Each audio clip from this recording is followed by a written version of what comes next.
Alrighty, so welcome to the fourth episode of the magazine monologues. It is also going to come from the May 1st through May 7th, The Economist, head titled The Most Dangerous Place on Earth. As promised, though, I am going to move into a field that has not anything to do with foreign affairs or diplomacy at all. This one is titled A Room Without a Roof. This one has to do with unfinished buildings, and it's only about a page, so it doesn't go really in depth, but it has to do with unfinished buildings across African cities. It primarily deals and talks about the city of Dakar, Senegal, but it does say that this can apply to cities all over, Abuja, Kampala, anywhere, major cities across the continent of Africa. So they didn't give a number. Numerous is the number I'll give it. Unfinished buildings across every city in Africa, ranging from domestic single-family homes to massive potential high-rises and everything in between.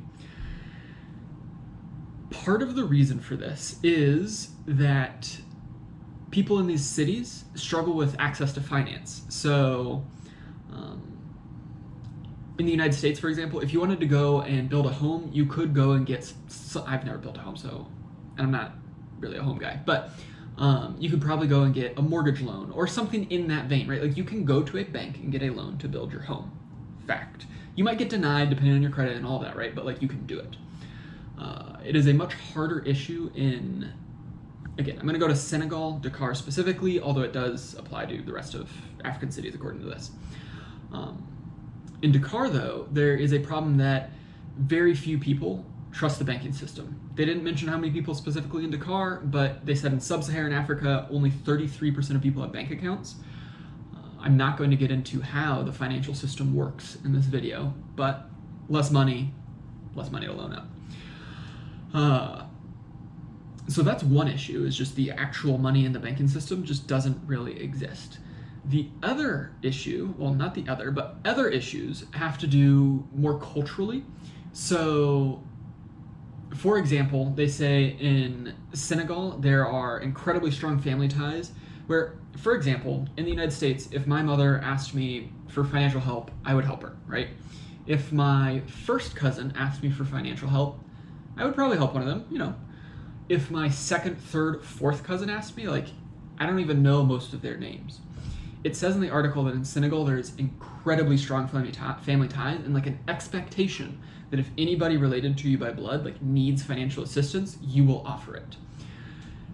So due to that, a lot of Senegalese families choose to pour their extra money into a house and into building a house instead of into a bank, because that means that if a fourth or fifth cousin comes, or a great aunt or anybody comes and asks them, they can say, hey, we don't have any money, which is technically true.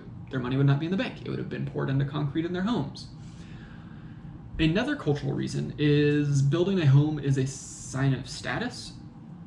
So I'm going to probably misquote here, but basically the quote from an individual that The Economist interviewed in Dakar has to do with, if you have millions in the bank, nobody can see it, nobody cares.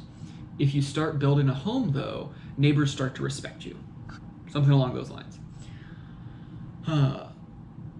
So due to the family reasons, as well as the cultural perception reasons, it appears that a lot of Senegalese families choose to save in concrete as opposed to dollars.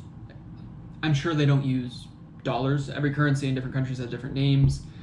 Peso, dollar, euro, yen, all sorts of stuff. So, and I don't know what Senegal's is, unfortunately, but I'm saying dollars is generic currency. So instead of saving in dollars, they will save in concrete or lumber or just other building materials for their home. That really only covers the residential side. The commercial side is briefly talked about in the article, and it seems to be a little more nefarious. They briefly bring up a Guadalupan drug trafficking case that got caught laundering money through various commercial real estate building transactions. they provide no empirical numbers, but the article makes it sound like a lot of commercial construction products in Dakar are for the purposes, in Africa more generally, are for the purposes of laundering money. Again, I can't speak to truth on that, but that is what it makes it seem like. It does say in the article that there are many other projects that are legitimate and just fail for different reasons. Because it's hard to get the financing, like I talked about, with people not actually saving their money in banks, and so therefore there's not money available.